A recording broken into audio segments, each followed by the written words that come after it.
नमस्कार। राज्यामध्ये निवडणुकीचे वारे वाहू लागलेत।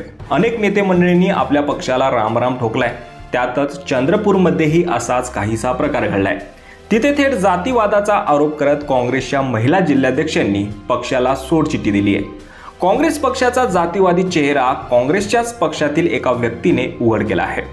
चंद्रपूर जिल्हा महिला काँग्रेस कमिटीच्या अध्यक्षा नम्रता ठेमसकर यांनी काँग्रेसमधील जातीवाद जगासमोर आणलाय। खासदार प्रतिभा धानोरकर चंद्रपूरला आपली खासगी मालमत्ता समजतात, त्यांना इतर समाजाचे कार्यकर्ते चालत नाहीत असा आरोप त्यांनी केलाय।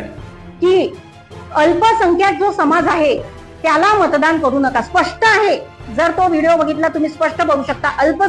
अल्पसंख्याक समाजाचा जर कोणी उमेदवार असेल त्याला मतदान करू नका। आपल्या समाजाचा असेल आणि तो कुठल्याही पक्षातून उभा राहिला तरी त्याला मतदान करा। मला आश्चर्य वाटतं अशा भूमिकेचं। जर अशी भूमिका जर काँग्रेसचे वरिष्ठ नेते घेत असेल तर कार्यकर्त्यांनी काय केलं पाहिजे? जे अल्पसंख्याक समाजाचे लोक आहेत त्यांचं मनोबल कुठेतरी खाली होणार की नाही होणार? आणि आपल्या जातीमुळे काँग्रेसमध्ये आपल्याला जातीयवादी आणि अपमानास्पद वागणूक मिळते असं म्हणत त्यांनी आपल्या पदाचा राजीनामा दिलाय। काहीच दिवसापूर्वी खासदार प्रतिभा धानोरकर यांनी ब्रह्मपुरी येथे झालेल्या मेळाव्यात आपल्याच पक्षाचे नेते विजय वडेट्टीवार यांच्या विरुद्ध जातीयवादी विधाने केली होती।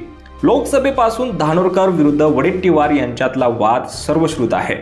चंद्रपूर आणि गडचिरोलीमध्ये अल्पसंख्याक समाज आपल्यावर राज्य करतोय असं वक्तव्य प्रतिभा धानोरकर यांनी केलं होतं। पुरोगामी महाराष्ट्रात काँग्रेसने असला जातीवाद चालवला आहे। पुढारलेपणाचे सोंग आणून जगाला अक्कल शिकवणारी काँग्रेस किती जातीयवादी आहे हे सहारा महाराष्ट्र पाहतोय।